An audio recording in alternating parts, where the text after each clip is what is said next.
জিবরাইল আলাইহিস সালাতুস সালাম নবীজি সাল্লাল্লাহু আলাইহি ওয়াসাল্লামকে প্রশ্ন করে ছুড়লেন, মাল ইহসান ইয়া মুহাম্মদ সাল্লাল্লাহু আলাইহি ওয়াসাল্লাম, ইহসান কাকে বলে হে মুহাম্মদ সাল্লাল্লাহু আলাইহি ওয়াসাল্লাম? নবীজি সাল্লাল্লাহু আলাইহি ওয়াসাল্লাম তৎক্ষণাৎ চমৎকার জবাব দিয়েছেন। তিনি বলেছেন, আন তা'বুদাল্লাহ কান্নাকা তারা ফা ইন লাম তাকুন তারা ফা ইন্নাহু ইয়ারাক, তুমি আল্লাহর এমন ভাবে ইবাদত করবে যেন তুমি আল্লাহকে দেখতে পাচ্ছ। অন্তত যদি সেই পর্যায়ে তুমি পৌঁছতে না পারো, তুমি এই চৈতন্যতা, এই অনুভূতি লালন পালন করো, আল্লাহ তোমাকে দেখতে পাচ্ছেন। সুবহানাল্লাহ। এটি হলো হাসরের ময়দানে সেই বিভীষিকাময় প্রান্তরে যখন আসমান জমিন একাকার মেচাকার হয়ে যাবে, ধ্বংসস্তূপে পরিণত হবে। এই আসমানের উপরে কিছু থাকবে না, জমিনের নিচে কিছু থাকবে না, সব কিছু হুদ ময়দান হয়ে যাবে। পাহাড়গুলো তুলোর মতো উঠতে থাকবে, চতুর্দিকে হাহাকার হাহাকার শব্দ উচ্চারিত হবে, আরশ ছাড়া কিছুই থাকবে না। সে আরশের নিচে আল্লাহ পাক রব্বুল আলামিন 7 শ্রেণীর মানুষকে আশ্রয় প্রদান করবেন ছায়ার নিচে। সেই 7 শ্রেণীর এক শ্রেণী হলো ওই যুবক ওয়াশাবুন ইয়াশা ফি ইবাদাতিল্লাহ, যেই আল্লাহর সদা ইবাদত বন্দেগীতে পরিপুষ্ট। সুবহানাল্লাহ। তাকে আল্লাহ রব্বুল আলামিন আরশে আজিমের নিচে ছায়া প্রদান করবেন। এমন ওই যুবক যে কোনো ধরনের অপরাধমূলক অপতৎপরতার সঙ্গে জড়িত নয়, অন্যায়মূলক অপতৎপরতার সঙ্গে জড়িত নয়, অপরাধ প্রবণতার সঙ্গে পাপকিলতার সঙ্গে জড়িত নয়। ইভেন তাকে যদি কোনো উচ্চবংশীয় রূপসী নারী ইনভাইট করে সেক্স করবার জন্য, সে বলে ইনি আখাফুল্লাহ, আমি আল্লাহকে ভয় করি, আমি তোমার সঙ্গে অন্যায় কাজে লিপ্ত হতে পারি না, আমি তোমার অন্যায় প্রস্তাব গ্রহণ করতে পারি না, কারণ আমি আল্লাহকে ভয় করি। এই যুবকের প্রশংসা করা হয়েছে এবং সেই বিভীষিকাময় প্রান্তরে কিয়ামতের দিবসে আল্লাহ পাক রব্বুল আলামিন এই 2 শ্রেণীর যুবকের জন্য আরশে আজিমের নিচে ছায়ার ব্যবস্থা করবেন। সুবহানাল্লাহ। বারাকাল্লাহু লানা ওয়া লাকুম ফিল কুরআনিল আযীম ওয়া নাফা'না ওয়া ইয়্যাকুম বিল আয়াতি ওয়া যিকরিল হাকীম। চট্টগ্রাম ঐতিহ্যবাহী কাতালগঞ্জ কেন্দ্রীয় বড় মসজিদের সম্মানিত সুযোগ্য শ্রদ্ধাস্পদ মুতাওয়াল্লি মহোদয়, মসজিদ সংশ্লিষ্ট সর্বস্তরের সম্মানিত দায়িত্বশীল বৃন্দ, উম্মাহর শ্রেষ্ঠ সন্তান হযরত উলামা ইকরাম, শ্রদ্ধাস্পদ মুরব্বিয়ানে আযম, স্নেহস্পদ ব্রাদুন ইসলাম, দূর দূরান্ত থেকে আগত ধর্মপ্রাণ মুসলিম ইকরাম, সমবয়সী যুবক বন্ধুগণ, প্রাণাধিক প্রিয় শিক্ষিত সমাজ, সুধী সমাজ, শ্রমিক বন্ধুগণ, ব্যবসায়িক বন্ধুগণ, সরকারি বেসরকারি সর্বস্তরের দায়িত্বশীল বৃন্দ, পর্দার আড়ালে থাকা সম্মানিতা শ্রদ্ধাস্পদা পর্দানশীলা মা ও বোনেরা, স্নেহের ছোট ভাইরা, সর্বোপরি আমাকে যারা শুনছেন, আলোচনার প্রারম্ভনায় সকলকে জানাই হৃদ্যিকান্তরিক মোবারকবাদ উষ্ণ অভিনন্দন। সর্বপ্রথম সেই মহিয়ান গরিয়ান রব্বুল আলামিনের সমীপে কৃতজ্ঞতা জ্ঞাপন করছি, শুকরিয়া আদায় করছি, যিনি আমাদেরকে পার্থিব সকল ব্যস্ততা থেকে মুক্ত করে পৃথিবীর সর্বোৎকৃষ্ট সর্বশ্রেষ্ঠ স্থান মসজিদে উপবিষ্ট হয়ে কোরআন সুন্নাহ ভিত্তিক আলোচনা শ্রবণ এবং উপস্থাপনের তৌফিক দান করেছেন। আমাদেরকে সুস্থ রেখেছেন, ভালো রেখেছেন, অসংখ্য অগণিত নিয়ামত দ্বারা আমাদেরকে পরিবেষ্টিত করে রেখেছেন। সেই মহিয়ান গরিয়ান রব্বুল আলামিনের জন্য অন্তরে অন্তঃস্থল থেকে সমুচ্চ স্বরে তারও শিখানো পদ্ধতি অনুসারে একবার কালিমাতু শুকর আদায় করে বলছি আলহামদুলিল্লাহ। প্রিয় মুসলিম ইকরাম, আজকের আলোচ্য বিষয় হচ্ছে মানব সৃষ্টির অভিপ্রায় হলো ইবাদত। আল্লাহর কাছে দোয়া করছি, প্রত্যাশা করছি তিনি যেন কোরআন সুন্নাহ ভিত্তিক কিছু সহিহ শুদ্ধ কথা বলার তৌফিক দান করেন। আমিন। ওয়ামা তাওফীকি ইল্লা বিল্লাহ আলাইহি তাওয়াক্কালতু ওয়া ইলাইহি উনীব সুবহানাকা লা ইলমা লানা ইল্লা মা আল্লামতানা ইন্নাকা আনতাল আলিমুল হাকীম। সম্মানিত হাজরিন, নিশ্চয়ই আমরা জানি ইসলামী শরীয়তের যে বিধিবিধান তা 5টি বিষয় কেন্দ্রিক, অথবা আল আহকামুশ শারা'a 5টি বিষয় কেন্দ্রিক। অর্থাৎ কোরআন এবং আল আহাদিসুন নাবাউইয়াকে যদি রিসার্চ করা হয় তাহলে দেখা যায় কোরআন এবং হাদিসের মধ্যে যে সমস্ত বিধিবিধানগুলো আছে সে সমস্ত বিধিবিধানগুলো, বিধিনিষেধগুলো, হুকুম আহকামগুলো 5টি বিষয় কেন্দ্রিক। সর্বপ্রথম হলো আল ঈমানিয়াত, আকীদা বিশ্বাস কেন্দ্রিক। দ্বিতীয় নম্বর হলো আল ইবাদাত তথা ওয়ারশিপিং, অর্চনা উপাসনা কেন্দ্রিক। তৃতীয়ত হলো আল মুআমালাত তথা ডিলিং, পারস্পরিক লেনদেন কেমন হবে ইত্যাদি বিষয় কেন্দ্রিক। চতুর্থত হলো আল মুআশারাত, বিহেভিয়ার্স কেমন হবে, পারস্পরিক আচার আচরণ বিধি কেমন হবে সেই বিষয় কেন্দ্রিক। আল মুআশারাত পঞ্চমত আল উকুবাত তথা পানিশমেন্ট। যদি কেউ আল্লাহ এবং তার রাসূলের দিক নির্দেশনা অমান্য করে, বিধিবিধান পালন না করে, বিধিনিষেধের প্রতি যদি কোনো ধরনের তোয়াক্কা না করে, তাহলে তাদের জন্য কি কি শাস্তি রয়েছে, আল উকুবাত, পানিশমেন্ট কেন্দ্রিক। প্রিয় হাজরিন, আমরা ইসলামী বর্ষপঞ্জিকা এই 1446 হিজরির সূচনা লগ্ন থেকে এ পর্যন্ত আল ইমানিয়াত তথা আকিদা বিশ্বাসের বিভিন্ন দিক প্রান্ত নিয়ে আলোচনা করে এসেছি। আজকে আমরা মোড় নিতে যাচ্ছি, ইবাদাতের বিষয়ে আমরা আজকে আলোচনা করতে চাই। আল আহকামুশ শারা'a, ইসলামের শরীয়তের বিধিবিধানগুলো দ্বিতীয়তম যে বিষয় কেন্দ্রিক তা হলো আল ইবাদাত।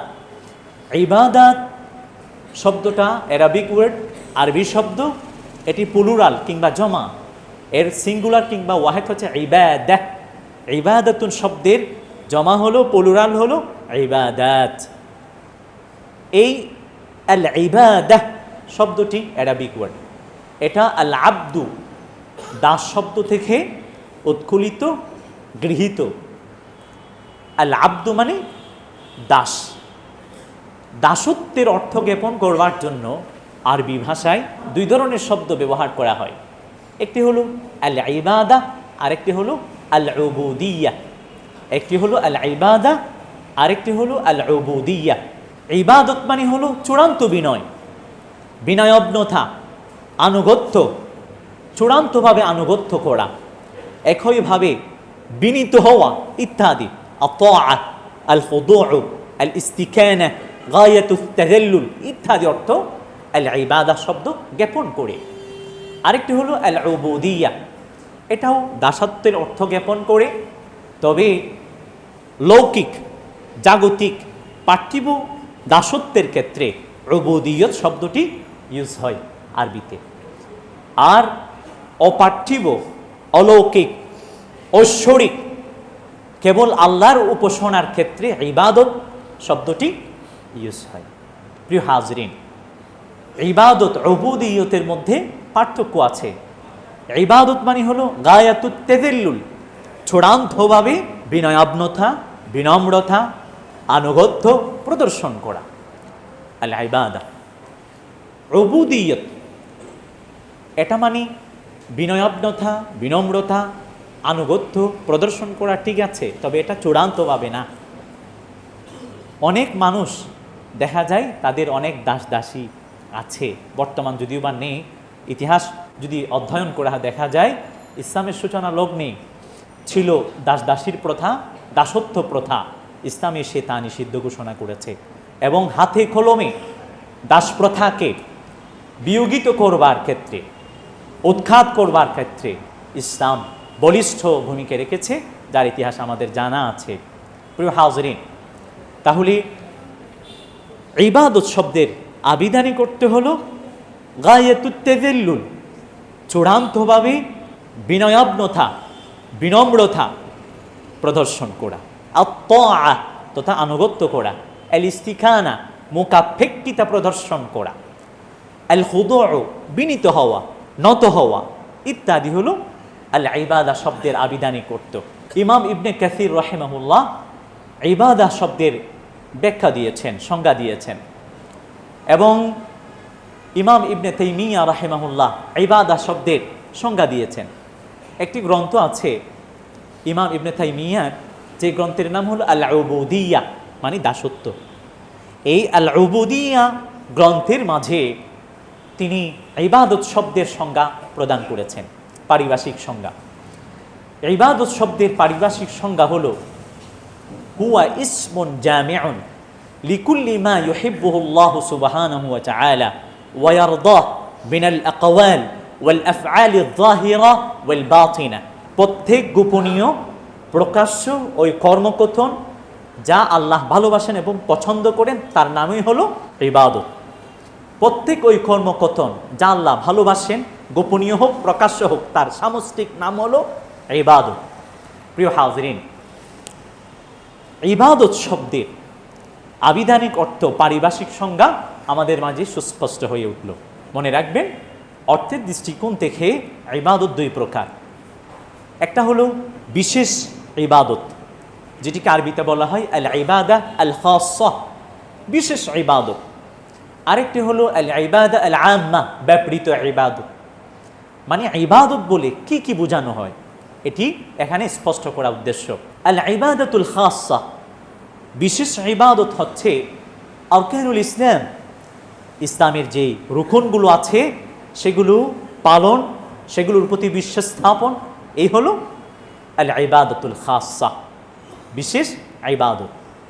আব্দুল্লাহ ইবনে উমর রাদিয়াল্লাহু তাআলা আনহু সূত্রে বর্ণিত আছে, তিনি বলেছেন নবীজি সাল্লাল্লাহু আলাইহি ওয়াসাল্লাম ইরশাদ করেছেন, বুনিয়াল ইসলাম আলা খামসিন, শাহাদাত আল্লা ইলাহা ইল্লাল্লাহ ওয়া আন্না মুহাম্মাদার রাসূলুল্লাহ, ইকামাতাস সালাহ ওয়া ইতাআজ যাকাত ওয়া সাওম রমাদান ওয়া হজ্জাল বাইত ইন ইসতাতা ইলাইহি সাবিলা। নবীজি সাল্লাল্লাহু আলাইহি ওয়াসাল্লাম বলেছেন, ইসলাম 5টি স্তম্ভের উপর অবস্থিত।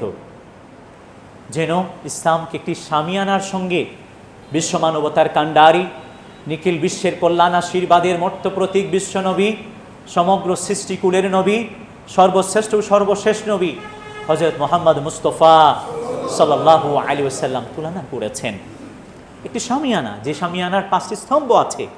প্রথম স্তম্ভ হলো শাহাদা বাণী, আশহাদু আল্লা ইলাহা ইল্লাল্লাহ ওয়া আশহাদু আন্না মুহাম্মাদান আবদুহু ওয়া রাসূলুহু, এই হলো শাহাদা বাণী।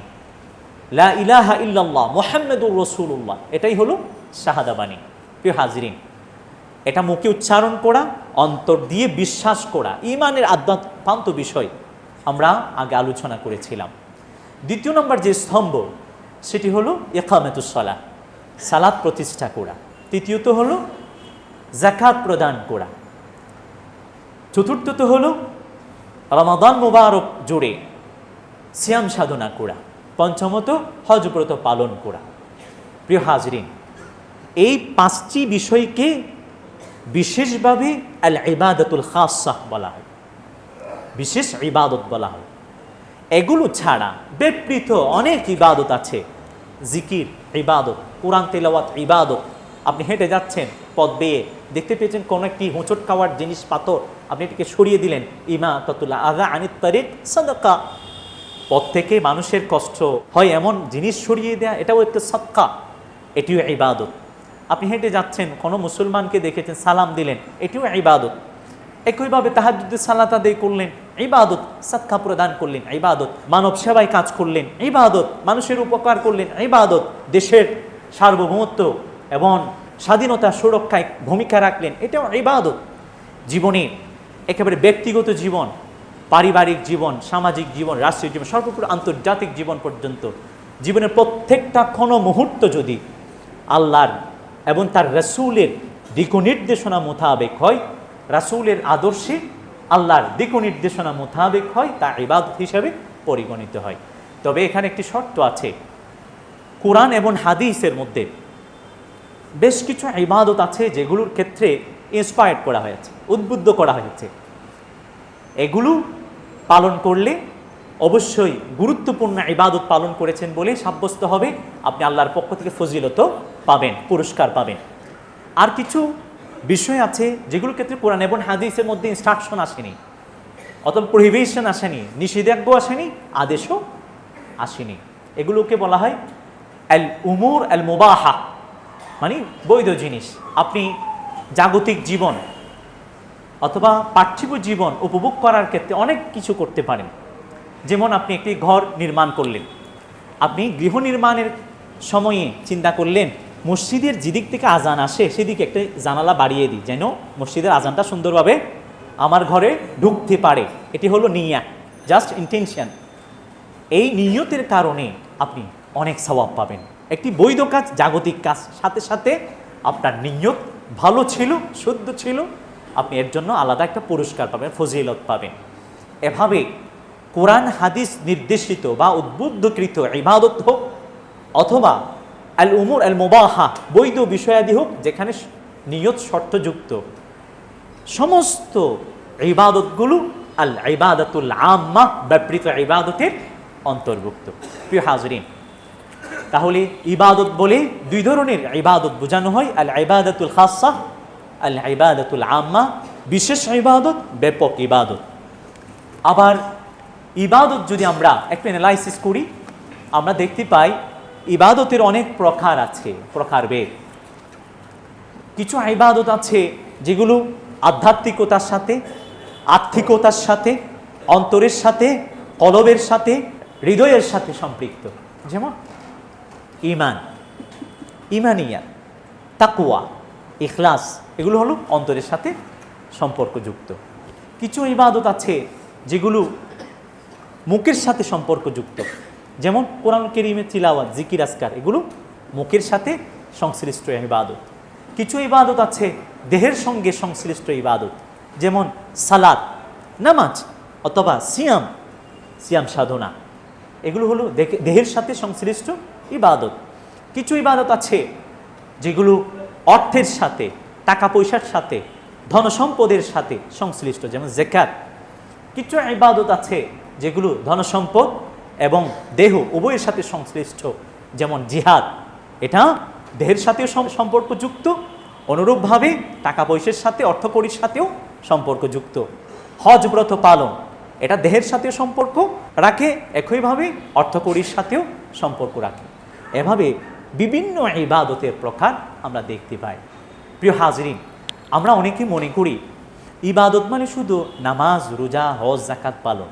না, ইবাদতের ব্যাপক অর্থও আছে, ইবাদতের বিশেষ অর্থও আছে।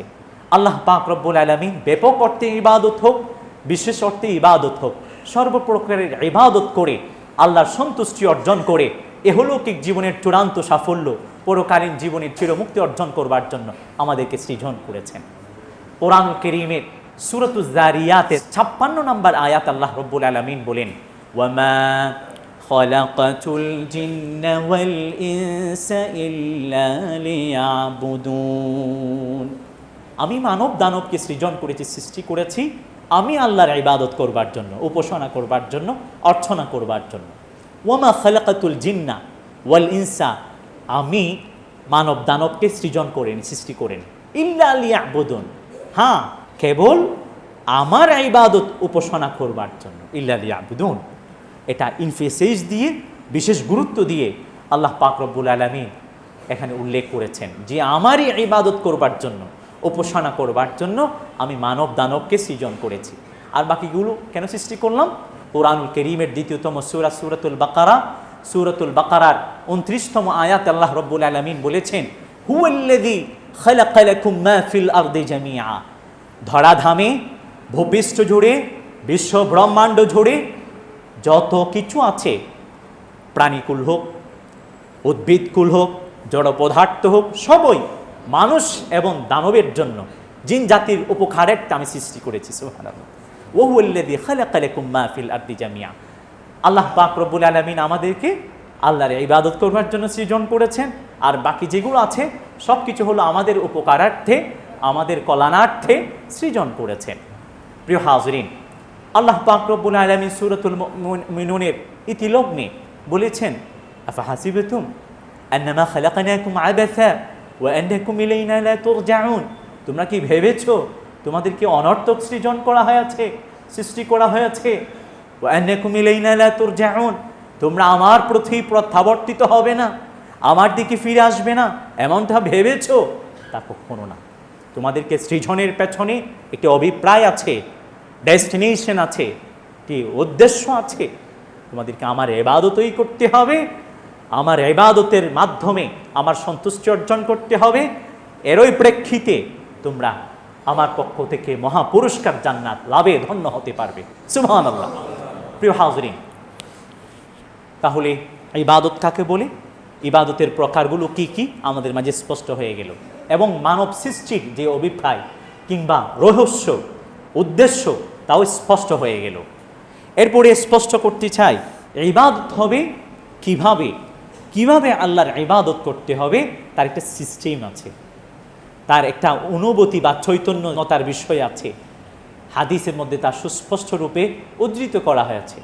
হাদিসে জিব্রাইল নামে একটি হাদিস আছে, সুদীর্ঘ হাদিস, যেটি আমরা পূর্বে আলোচনা করেছিলাম, অনেকবার আলোচনা করেছি। হাদিসে জিব্রাইল, সেই হাদিসে জিব্রাইলে এসেছে জিব্রাইল আলাইহিস সালাতুস সালাম নবীজি সাল্লাল্লাহু আলাইহি ওয়াসাল্লামকে প্রশ্ন করে ছুড়লেন, মাল ইহসান ইয়া মুহাম্মদ সাল্লাল্লাহু আলাইহি ওয়াসাল্লাম, ইহসান কাকে বলে হে মুহাম্মদ সাল্লাল্লাহু আলাইহি ওয়াসাল্লাম? নবীজি সাল্লাল্লাহু আলাইহি ওয়াসাল্লাম তৎক্ষণাৎ চমৎকার জবাব দিয়েছেন। তিনি বলেছেন, আন তা'বুদাল্লাহ কান্নাকা তারা ফাইন লাম তাকুন তারা ফাইন্নাহু ইয়ারাক, তুমি আল্লাহর এমন ভাবে ইবাদত করবে যেন তুমি আল্লাহকে দেখতে পাচ্ছ। অন্তত যদি সেই পর্যায়ে তুমি পৌঁছতে না পারো, তুমি এই চৈতন্যতা, এই অনুভূতি লালন পালন করো, আল্লাহ তোমাকে দেখতে পাচ্ছেন। সুবহানাল্লাহ, এটি হলো ইহসান। ইবাদতের সিস্টেম হবে এমনই। ইবাদত এর জন্য সব সময় ইখলাস শর্ত। ইন্না সালাতি ওয়া নুসুকি ওয়া মাহইয়াই ওয়া মামাতি লিল্লাহি রাব্বিল আলামিন, আমার জীবনের সমুদয় সালাতি ওয়া নুসুকি, আমার কুরবানি, হজ, ব্রত পালন, সমস্ত ইবাদত বন্দেগী, উপাসনা, ওয়া মাহইয়াই ওয়া মামাতি, আমার জীবন মরণ সবই বিশ্ব ব্রহ্মাণ্ডের অধিপতি, সৃষ্টিকুলের অধিপতি আল্লাহ তাআলার জন্য। এভাবেই একনিষ্ঠ চিত্তে আল্লাহর সন্তুষ্টি অর্জনের নিমিত্তেই উপাসনা হতে হবে, ইবাদত হতে হবে। আমরা যারা যুবক আছি, আমরা ভাবি বয়স আর একটু হোক না, তখন আল্লাহর ইবাদত করব। আর কি এখন আর কি ইবাদত করব, এখনও তো বিয়েও করিনি, সন্তান সন্ততি হোক, বাবা ডাকুক, দাদা ডাকুক, তখন ইবাদত করব না। আমরা বর্তমান আইসিটির যুগে, মিডিয়ার কল্যাণে দেখতে পাচ্ছি অহরহ প্রতিনিয়ত যুবকদের তিরোধান হচ্ছে, মৃত্যুর ঘনঘটা তাদেরকে আচ্ছন্ন করছে। আমরা ইতিহাস জানি, পত্র পত্রিকা থেকে তা দেখি। এখন যদি ওই অনুভূতি, চৈতন্যতা বা মনোবাঞ্ছা লালন করি, তাহলে তা হবে না। হাদিসের মধ্যে সুস্পষ্ট রূপে উদ্ধৃত হয়েছে, মুসলিম শরীফ এসেছে, বুখারী শরীফে এসেছে, যে নবীজি সাল্লাল্লাহু আলাইহি ওয়াসাল্লাম বলেছেন, সাবআতুন ইউযিল্লুহুমুল্লাহু ফি যিল্লি ইয়াওমা লা যিল্লা ইল্লা যিল্লু, যে কাল হাসরের ময়দানে, সেই বিভীষিকাময় প্রান্তরে যখন আসমান জমিন একাকার মেচাকার হয়ে যাবে, ধ্বংসস্তূপে পরিণত হবে, এই আসমানের উপরে কিছু থাকবে না, জমিনের নিচে কিছু থাকবে না, সব কিছু হুদ ময়দান হয়ে যাবে, পাহাড়গুলো তুলোর মতো উঠতে থাকবে, চতুর্দিকে হাহাকার হাহাকার শব্দ উচ্চারিত হবে, আরশ ছাড়া কিছুই থাকবে না। সে আরশের নিচে আল্লাহ পাক রব্বুল আলামিন 7 শ্রেণীর মানুষকে আশ্রয় প্রদান করবেন ছায়ার নিচে। সেই 7 শ্রেণীর এক শ্রেণী হলো ওই যুবক, ওয়াশাবুন ইয়াশা ফি ইবাদাতিল্লাহ, যে আল্লাহর সদা ইবাদত বন্দেগীতে পরিপুষ্ট। সুবহানাল্লাহ, তাকে আল্লাহ রব্বুল আলামিন আরশে আজিমের নিচে ছায়া প্রদান করবেন। এমন ওই যুবক যে কোনো ধরনের অপরাধমূলক অপতৎপরতার সঙ্গে জড়িত নয়, অন্যায়মূলক অপতৎপরতার সঙ্গে জড়িত নয়, অপরাধ প্রবণতার সঙ্গে, পাপকিলতার সঙ্গে জড়িত নয়। ইভেন তাকে যদি কোনো উচ্চবংশীয় রূপসী নারী ইনভাইট করে সেক্স করবার জন্য, সে বলে, ইনি আখাফুল্লাহ, আমি আল্লাহকে ভয় করি, আমি তোমার সঙ্গে অন্যায় কাজে লিপ্ত হতে পারি না, আমি তোমার অন্যায় প্রস্তাব গ্রহণ করতে পারি না, কারণ আমি আল্লাহকে ভয় করি। এই যুবকের প্রশংসা করা হয়েছে এবং সেই বিভীষিকাময় প্রান্তরে কিয়ামতের দিবসে আল্লাহ পাক রব্বুল আলামিন এই 2 শ্রেণীর যুবকের জন্য আরশে আজিমের নিচে ছায়ার ব্যবস্থা করবেন। সুবহানাল্লাহ। প্রিয় হাজরিন, যে সমস্ত যুবকরা ভাবে আর একটু বয়স হোক পরে ইবাদত করব আর কি, তাদের তুলনা হলো ওই অপরিণামদর্শী জনক ব্যক্তির মতো, যাকে বাগানের মালিক 3টি শর্তে বাগানে ঢুকিয়ে দিয়েছিল। 1 নম্বর শর্ত, হে লোক, তুমি জোহর থেকে আসর পর্যন্ত আমার বাগানে পদচারিতা করবে, ঘোরাঘুরি করবে, এখানে অনেক পার্টস আছে, অংশ আছে, তুমি মনে রাখবে 3টা শর্ত। 1 নম্বর হলো জোহর থেকে আসর পর্যন্ত সময়। 2 নম্বর শর্ত হচ্ছে, এ নাও একটা ঝুড়ি, এটি ফিল আপ করতে হবে বাগানের সর্বোৎকৃষ্ট ফলমূল দ্বারা। তুমি বাগানের বিভিন্ন পার্ট থেকে উৎকৃষ্ট ফলমূলগুলো সংগ্রহ করে এই ঝুড়িতে ফিল আপ করবে।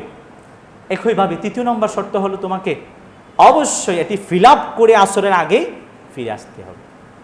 এই 3টি শর্ত সাপেক্ষে ওই ব্যক্তি কী করলো, ঢুকে পড়লো। প্রথম দেখেই একটা পার্ট আছে, ওই পার্টে অনেক সুন্দর সুন্দর ফলমূল আছে, চিন্তা করলো এখান থেকে কিছু না নি, মনে হয় সামনের পার্টে গেলে আরও বেশি সুন্দর সুন্দর ফলমূল পাওয়া যাবে, সেখান থেকে ফলমূল নিয়ে জুড়ি ফিল আপ করবে। দেখা গেল সেখানেও কিছু আছে, সেখান থেকে কিছু নিল, ভাবলো এর চেয়ে মনে আরও বেশি ভালো পাওয়া যাবে সামনে। সামনে গেলেও দেখা গেল যে না, সেখানে অত বেশি ভালো নেই। এরপরে আরেকটু সামনে গেল, দেখা গেল না, এখন দেখা যাচ্ছে পূর্বের দুটার চেয়ে আরও বেশি ভালো। সেখানে কিছু সে আহরণ করলো। আরেকটু সামনে গেল, দেখতে পেল না, এখানে তো কোনো ফলমূল, প্রত্যেকে ফলমূলের গাছও নেই, এদিকে আসরের সময় হয়ে গেল। সর্বশেষ অপরিণামদর্শিতার কারণে সেই ব্যক্তি ওই আনফুলফিল্ড ঝুড়ি নিয়ে আসরের আগে অকৃতকার্য হয়ে সেই বাগান থেকে বেরিয়ে হতে বাধ্য হলো, সে ব্যর্থ হলো তার অপরিণামদর্শিতার কারণে। প্রিয় হাজিরিন, সেই জন্য সময় থাকতে, শক্তি সামর্থ্য থাকতে আল্লাহর উপাসনা ইবাদত বندگی করা চায়। সবসময় সুযোগ শক্তি সামর্থ্য থাকে না, যখন শক্তি সামর্থ্য থাকে, এবিলিটি ক্যাপাবিলিটি থাকে, তখন আল্লাহর ইবাদত করে ফেলা দরকার। এক সেকেন্ডের কোনো বিশ্বাস নেই, যে কোনো মুহূর্তে আল্লাহর ডাকে সাড়া দিতে হতে পারে। তাহলে আমরা খুব বেশি সচেতন হব আল্লাহর ইবাদত বন্দেগীর ক্ষেত্রে, এবং আল্লাহর সর্বপ্রকারের ইবাদত, বিশেষ ইবাদত হোক, ব্যাপৃত ইবাদত হোক, এগুলো পালনের মাধ্যমে আল্লাহর সন্তুষ্টি অর্জনের ক্ষেত্রে আমরা পাগল পাড়া হয়ে উঠব, বদ্ধপরিকর হয়ে উঠব। হাদিসের মধ্যে এসেছে, নবীজি সাল্লাল্লাহু আলাইহি সাল্লাম বলেছেন, লা তাজুলু কদামা আবদিন ইয়াউমাল কিয়ামাহ হাত্তা ইউসআলা আন আরবা। চারটি প্রশ্নের উত্তর না দিয়ে কোনো বনি আদম এক তিল পরিমাণও সামনে অগ্রসর হতে পারবে না। চারটি প্রশ্নের একটি হলো ওয়ান উমরিহি ফিমা আফনা ওয়ান শাবাবিহি ফিমা আবলা। এই জীবন কোথায় ব্যয়িত করেছি আমরা, আল্লাহর দরবারে কড়া ঘণ্টায় তিলে তিলে হিসাব দিতে হবে। তারুণ্য যৌবনকাল কোথায় ব্যয়িত করেছি, আল্লাহর দরবারে হিসাব দিতে হবে। একইভাবে নবীজি সাল্লাল্লাহু আলাইহি ওয়াসাল্লাম বলেছেন, ইগতানিম খামসান ক্বাবলা খামসিন। পাঁচটি বিষয়ের পূর্বে পাঁচটি বিষয়কে, পাঁচটি অবস্থার পূর্বে পাঁচটি অবস্থাকে খুবই বড্ড গনিমত বলে ভাববে, গুরুত্ব দেবে। সেখান থেকে কি হলো, সর্বশেষে পঞ্চমত, ওয়া হায়াতাকা ক্বাবলা মাউতিকা, তোমার মৃত্যুর প্রাক্কালে তোমার জীবনকে তুমি গুরুত্ব দাও। সেজন্য আমাদের জীবনকে যেন আমরা গুরুত্ব দিই। প্রিয় হাজিরিন, তাহলে ইবাদত কাকে বলে আমাদের মাঝে স্পষ্ট হয়ে গেল। ইবাদতের মধ্যে সবচেয়ে গুরুত্বপূর্ণ ইবাদত হলো সালাত, নামাজ। এই সালাত কেন্দ্রিক কিয়ামতের দিবসে আল্লাহ রাব্বুল আলামিন সর্বপ্রথম প্রশ্ন করে ছুটবেন, সালাত কিভাবে আদায় করব। সুন্নাহর আলোকে আমরা ধারাবাহিকভাবে আলোচনার জন্য প্রয়াস রাখি। আল্লাহ আমাদের সঠিক বোঝার, আমল করার তৌফিক দান করুক। সকলের দীর্ঘায়ু, উজ্জ্বল ভবিষ্যৎ কামনা করছি, সুস্বাস্থ্য কামনা করছি, নিরাপত্তা কামনা করছি।